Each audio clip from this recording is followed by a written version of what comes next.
Hello and welcome to A Day in the Life. I'm your host, Darren Bloomfield. Joining me today is Diandra Nims. Hey, how you guys doing? Good, good. Thank you. Thanks for coming on. So if you wanted to give a quick overview of where you are working now in the insurance industry and just a brief history of how you got there to your current role. Yeah, no problem. So I currently I'm a professional liability underwriter at QBE Insurance. I currently work in the New York office. I'm not in the New York office, but that's where I report to. I specialize in media liability. So I price the risk of insurance for movies, productions, production companies, anything media related that requires coverage, which is like everything these days. I got started in insurance in technically probably like 2012, 2013. I was interning at another insurance company. And then when I graduated college, I joined full time. And I started in claims operations. I realized I wanted to get into underwriting. So I became a UA in the same company. And as I was trying to become an underwriter, I stumbled upon this position at QBE for E&O underwriter. And lo and behold, here I am underwriting media. So didn't really know that there was media liability insurance, but I'm glad it does exist Yeah, considering, my other passions and things I have going on. yeah, definitely. And that's something I kind of can relate to is even with a risk management degree in college and a few internships, like I thought I saw a lot of the industry and I was fortunate enough to do that. But even then, like once I started kind of the job search and now actually working full time now, like you said, like you didn't even know that media liability was a coverage or that people can get like that specialized. And even now, like 6 months into full time, I just think it's so interesting. Like even at my own company, there's some specialties or lines of business I didn't even know that they were doing. So could you give just kind of a rough overview of some of like the exposures in media liability and like why would an insured be buying that or what are they trying to protect against? Yeah, absolutely. So there's quite a few exposures, when we think about trademark infringement, when we think about copyright infringement, ensuring that, defamation, libel, invasion of privacy, those are all exposures, making sure the correct licenses have been acquired. Where media liability comes in is to protect against the actual finished work. So we're not covering the actual making of the film, the production of the film. We cover the final product. And so that's important because when distributors like Netflix and Hulu and Amazon Prime, wants to distribute your film, they're not going to cover your legal fees. If someone sues you for defamation or says, hey, that's my project, that's a copyright claim. They're not covering that, right? And so that's where we come in. It's actually in certain contracts of insurance requirements. So some people get, media liability insurance even before they get a distribution deal, just so they are covered, especially if they're showing it at different film festivals. And some of the exposures that we look for, like I mentioned before, is copyright, infringement, ensuring like the tone of the film, especially for documentaries. Are they accusing anyone? Are they defaming anyone? What's the likelihood of the, claim really materializing? But one thing that I would say that I have learned to keep in mind is that we have a duty to defend. So, even if we're able to get something thrown out of court, that still costs money. So these are just different things to think about in terms of, like when you watch your favorite film, or even if it's something like Salacious on Netflix, they're true crime documentaries. Those are something we really want to look into to make sure, okay, who's involved in the film? what are they making accusations? Has this been reported upon? Or is this something new that you're bringing to the table? So there's like a lot of different nuances and things to think about, which I think makes and keeps the role interesting. Yeah, definitely. I mean, that's something I've noticed too, is even in like these liability lines, is that defense costs it's so expensive, and like some of these court cases can go on for a long time, and even if Yeah. they're settled or not, like even if you're not paying out any of the limits on like the tower of your capacity, you're still paying defense costs most likely. So can get very expensive very quickly. Yeah, and I mean that is the beauty of the team that I work with is that yeah, we have some really great people on the team that I've been able to learn from and work with who just know media liability insurance really, really well to the point where we are able to reduce risk. You know, there are accounts in which, you know, have costs, but for the most part, we really do our best to talk about the different risks, which are always changing, right? Because technology is changing, and that can cause exposures to shift a little bit. So, you know, we just make sure we're on top of each other in terms of like what we talk about, trends, and things like that. So, Yeah, and as far as you mentioned, kind of like copyright infringement, like how closely is copyright to like intellectual property? Is that kind of like similar or kind of like defending? that's exactly what it's for. So it's like, okay, is this movie fully came from your mind or is it based on the book? If it's based on the book, do you have rights from the owners of the book, the heir, whoever, you know what I'm saying? And so that's where it can, like I said, get a little more complicated. And yeah, I think for myself as someone who also like watches, produces media, there's even like an added aspect that I have to think about when I'm underwriting. Yeah, You know, that I wouldn't necessarily think about, you know, when you consume it or when you create it yourself. no, we can definitely talk more about that. Just kind of like that area of creativity that you're able to kind of expand upon, like outside of necessarily like your day job, but then also kind of like you mentioned that synergy that exists between what you're doing like outside of work, and then also like it's like what you're learning from what you're doing is more kind of like on your passion kind of creativity side of you, and then your underwriter side of you, of where like there's parallels and it's making you like a better underwriter, and it's also making you like a better producer outside of your day job. Absolutely. That's for sure.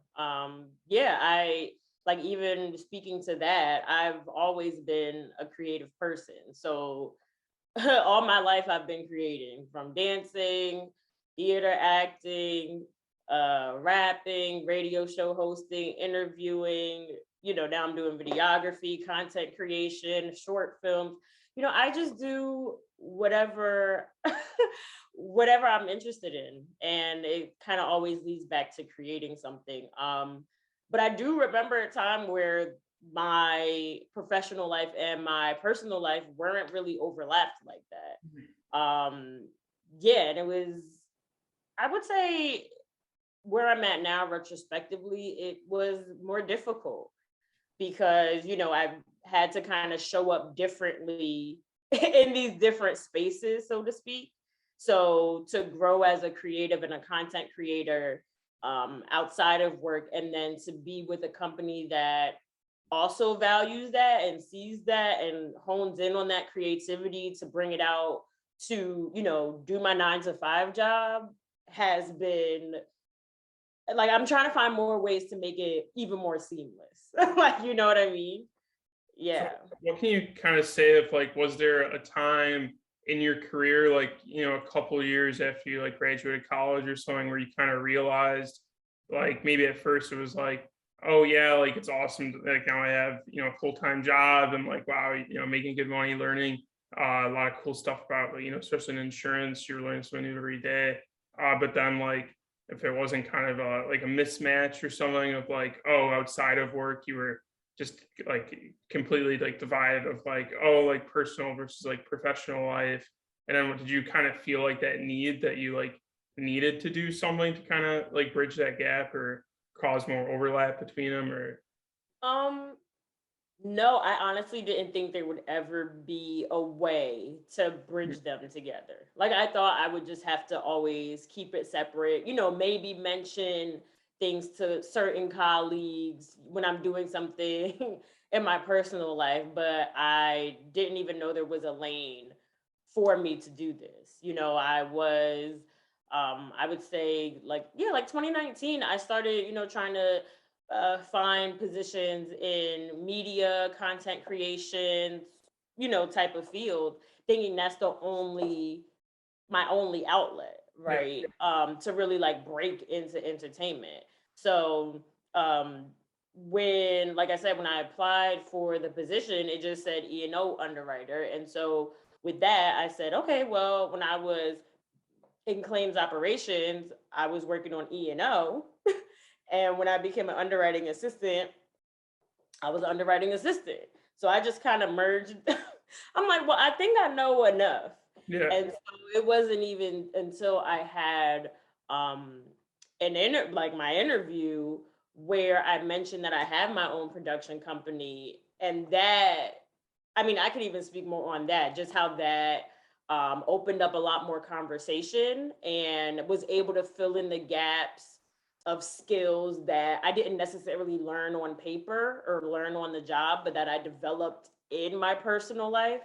Um, yeah, I mean, I'm not going to say that's what got me the job or anything Yeah. like that, but I definitely think it helped. And so, like I said, I think I just had to have a passion for the two. I mean, even if I wasn't fully passionate in my 9 to 5 work in insurance, I was like, okay, well, I still gotta make this video. I still have to, put this out. And I was very output focused at first. So I was just trying to drop videos, somebody noticed me type of thing. So that drive was definitely there. And as I get older, I mean, the drive is still there. It's just, the way you go about things changes and alters. So I feel more confident in my work and in the quality of my work to the point where I don't have to be so output focused. Mhm. Yeah, and I actually think what helps is having this role, because I feel like working at QBE has helped instill in me some personal things that I had to work on. So, my managers, yeah, they expect work to be done. They expect, to bring in premium, but they're not like, well, how many quotes did you get out today? So I don't feel that pressure anymore to like strive for like a certain perfectionism or anything like that. I can just show up as I am, do my best. And you know what I'm saying? So it's like Yeah. the energy I already was bringing to the creative side. And Yeah. so it's just kind of like, instead of having to uh, code switch or change, I don't really have to. It's just a matter of the work that I'm doing. I get to still bring the same energy to it. Yeah. No, it's very freeing to have space to like outside of the numbers or ratios of like quote to bind or how many renewals did you retain this like month or like something like that. Like it's great to have some space to kind of like build relationships with brokers, just kind of Right. really understand like what kind of growth you want, top line or bottom line, like from the carrier's perspective and like the whole book. But Exactly. yeah, like how does that kind of room or kind of like freeing to you, like, when you're kind of out like marketing with brokers or just kind of building like relationships with some of your brokers? Like how does that kind of work for you? Yeah, I mean, so I do have like it's kind of funny because I am a very social, bubbly person. I'm in New Jersey. Most, if not all, of my brokers are in California. Mhm. So, Far. so in terms of like, yeah, so I mean, and I've met, was able to meet some of them in person a few months ago, but I don't have that kind of like constant interaction where it's like, hey, want to go to lunch this week? That has to kind of be planned more in advance. Um, but I do make it a point to talk about my personal life as it comes up and to ask other brokers about things that they're interested in. I mean, it's not even about like somebody being a broker. I just like asking people what they're interested in, what they're passionate about, just because that is something I'm passionate about. Like, I'm passionate about connecting with other people, helping other people connect to their purpose, and then connecting those people together. Um, yeah, so I think and how it shows up is just more based on my natural personality and just getting to know people in terms of like building relationships. And not even just relationships with brokers, like even relationships within the company and my team, and I think that, yeah, I think that's important too, where you're just able to, connect with people in all different types of facets. Yeah, and that's kind of reminds me of like some advice I've heard, last year or so is like people do business, people like they know, like, and trust. So it might not matter exactly like what carrier you're working for, but if they're like, hey, I want to do business with him or her because I just enjoy doing business with them. I enjoy like the phone calls or the emails or just their good spirit and good sport, like, or like you trust them that they're not kind of change coverage year to year and not tell Right. you, or just kind of randomly raise the premium, see if you notice, or change your retention or like something like that. Just kind of like Yeah. having some sort of like accountability and like partnership at the end of the day. Yeah, and I think the big thing is communication. And I know that's like goes across the board, but like it wasn't until I started this position that like just the ease of setting expectations. Like again, I'm thinking like, going from a very like output focused job to this career has just shifted my thinking because now, okay, if I can't get to something today, it doesn't mean I'm going to get in trouble. It doesn't mean anyone's mad. Okay, can I get this to you tomorrow?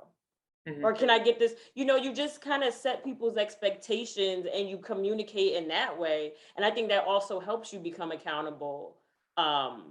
With it helps you become accountable before anyone has to blame you for anything. You can just already say, "Hey, I'm sorry, I couldn't get to it today. Can I get it to you tomorrow?" And some brokers are like, "Hey, can you just try to get it to me today?" But a lot of times people are flexible, and people understand that you can't like that you're only one person. Yeah, So quote yeah. machine on the quote machine. Right.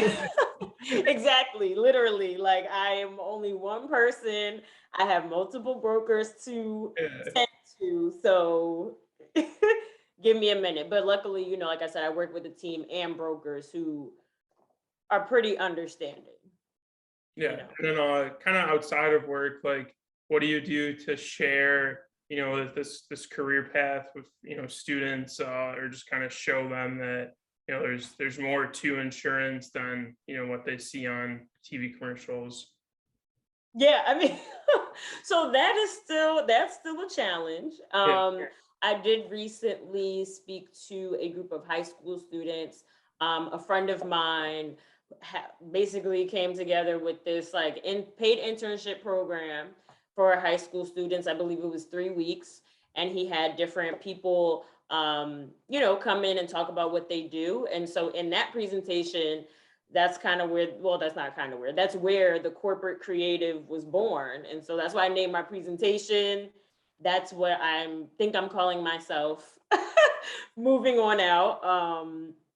So yeah, I wanted to show people that there is another side of insurance that can just be difficult because like there's adults who don't even Yeah. realize like how insurance works, like grown adults. Um, so I do try to talk, like the way I kind of lead into it is that I love my job. Like I really do love what I do. I love the perks that come with it. I tell people, I'm like, if you see me on Instagram, I look like I'm having a good time. I am. Like I don't need to cap for the gram. I'm having a splendid time. And I just go in from there and talk about the different aspects of insurance. And I've even spoke to some people who have been in between jobs or, looking to go into a new field. And I'll talk to them about insurance, because there are different ways to contribute to this industry that don't even have to do directly with, any line of business, right? Like HR or DEI or, like even doing creative work, marketing, Mhm. all of those things you can find in insurance. So I try to, I try to match it up with people's interests. Yeah, no, definitely. And I think that's something that not a lot of people realize is I mean, fortunate enough, like you kind of fell into it, where like what your interests are, of like kind of having that passion for media and then underwriting media, like that worked out very, very well for you. And then Yeah. even kind of on, my search, a few months ago of like I was interested in finance and I wanted to like learn kind of those skills. So I went into like D&O, drugstore officer. So I think just kind of like there's a lot of room out there to find your fit. Seriously, yeah. And I think that I really want to break the line of being in corporate and being a creative. I do think just through my experience, there is a way. I'm not saying my way or, that would work for everyone, even if they did try to balance the two. But I feel like there's just this idea or stigma that, like, if you're in corporate, you sold out, or like, like you're doing boring things all the time, or you're just pushing paper. And while there is, like, that is a part of corporate America, right? Like in some capacity, that's not every role. Um, and I think it's those roles that we don't know about or know what those specific job functions are. We just don't apply. We think everything's boring, and it's like, no, you could actually find a position in corporate where you're doing everything you want to do. You could be building relationships, you could be building partnerships with your organization. And if that's something you like to do, then you could also help move the needle forward with, let's say you work with more grassroots organizations. Let's say you work with more Black or queer or trans organ. You know what I'm saying? But like, I feel like there's always a way to bring yourself to work without having to like sell out to Yeah. the man. And do you think kind of that divide of the man to Yeah, like the man. like corporate versus like like who are you outside of your job, like do you think that's kind of like a generational thing, like maybe some of the older generations are now like millennial and Gen Z, like we grew up with kind of like the social media or YouTube or just kind of like seeing that what people are able to do, like do you think that's kind of that line, um as you said, becoming more blurred as we go on?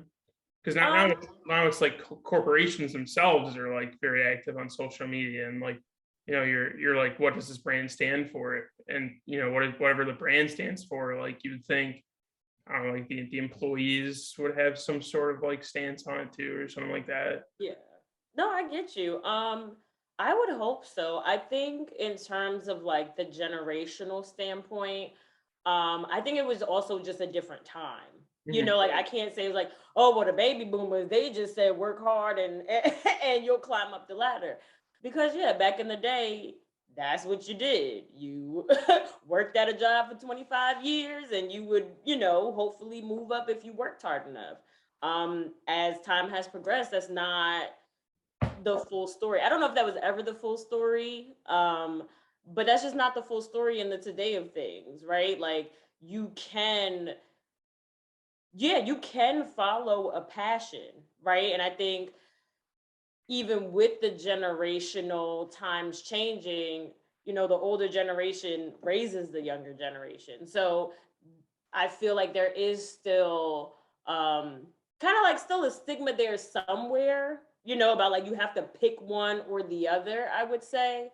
Yeah, like I don't know if there's like a full push towards you can do both. I think there's a lot of young people out here who, are working age or maybe not, right? And then they're just like making TikToks and stuff, which is doing great. But once you have to start paying bills, like I feel like that's when you're gonna really be hit with the, well, what do I want to do? Yeah. Because you can create all you want, but health insurance. So, I was Okay, about to say, yeah. okay, if I had like a multi-million dollar, well, maybe not that. If I had a multi like thousand, six-figure company, Yeah. I would still probably be working here for the health insurance.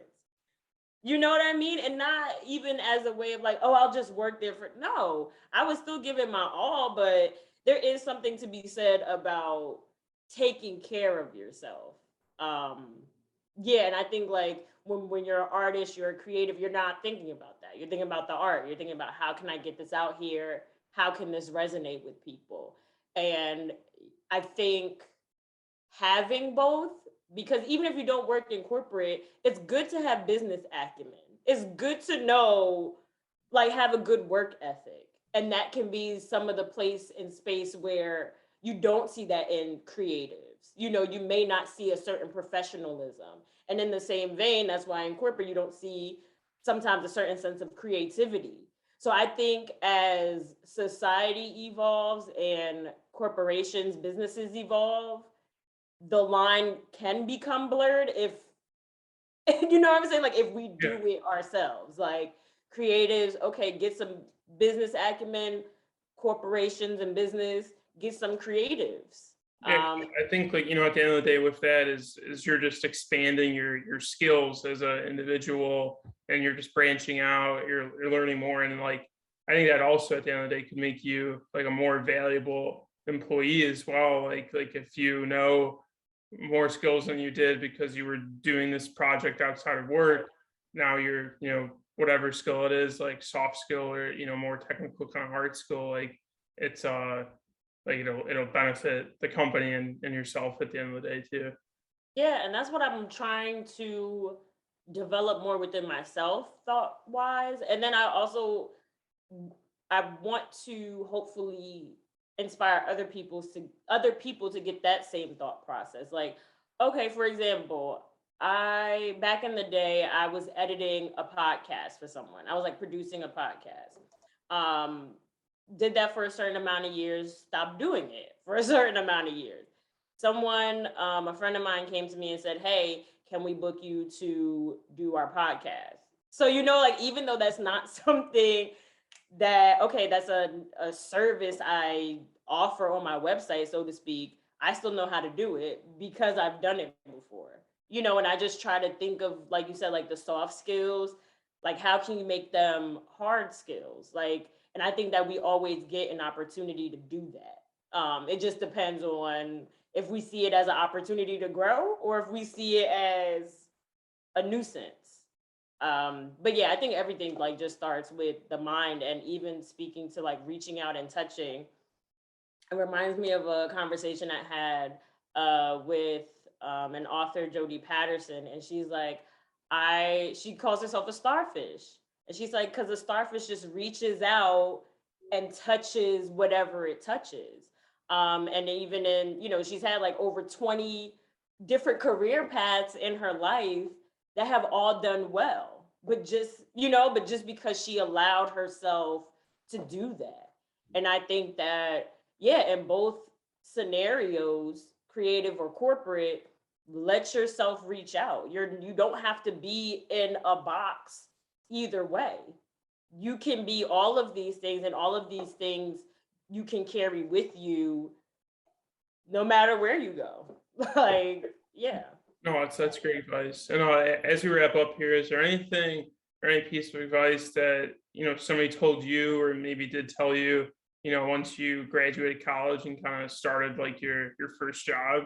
Like at least for me, like after I did like the whole job search and picked what which company I was going to, like it just kind of seems like kind of a waiting game until you like start working, and then like Yeah. where your expectations were, what is actually happening from like an internship to like your first job. Like it's it takes some back and forth to just kind of figure out what the role requires, or what you're actually doing. Like what is something that kind of helped you during that transition?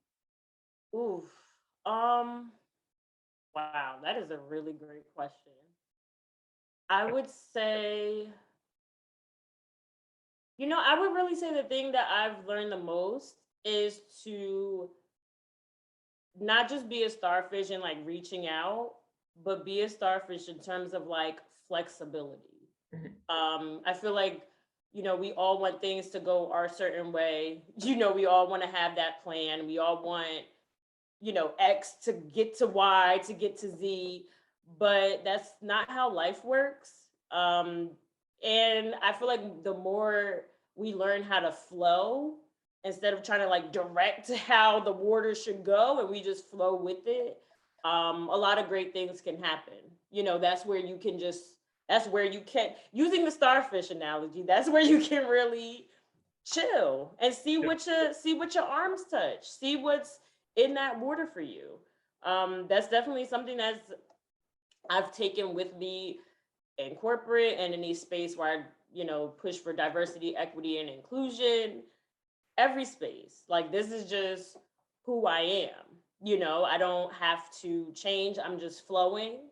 Um, yeah, and give grace in those moments that you have to just go with the flow. It's okay. No one's gonna die. I've heard. Well, this is advice that I feel like every insurance professional says. No one's going to die. We're not doctors. Yeah. If something doesn't get done today, we will get to it. I would say that's really the tea. Like you go with the flow, and life and death is not in the power of your hands. Even if it was, it's still not. Like, you know what I'm saying? Yeah. So yeah, just do what you got to do. Stay true to who you are, and don't don't allow yourself to be limited. Whether that's by yourself, yourself limiting yourself in your thinking, or letting other people limit you in what you can do. I have a big personality, but it really shines in this area and in the places and spaces I'm trying to build and go to. That's a require. I have a big personality. All the time, no. But when I'm on, I'm on. Yeah. So it's, yeah, be yourself and find places and spaces and people that value that and that see the value in that and how you can bring that with you wherever you go. No, that's really great advice. It makes a lot of sense, and I'm sure our audience will really appreciate it, that advice.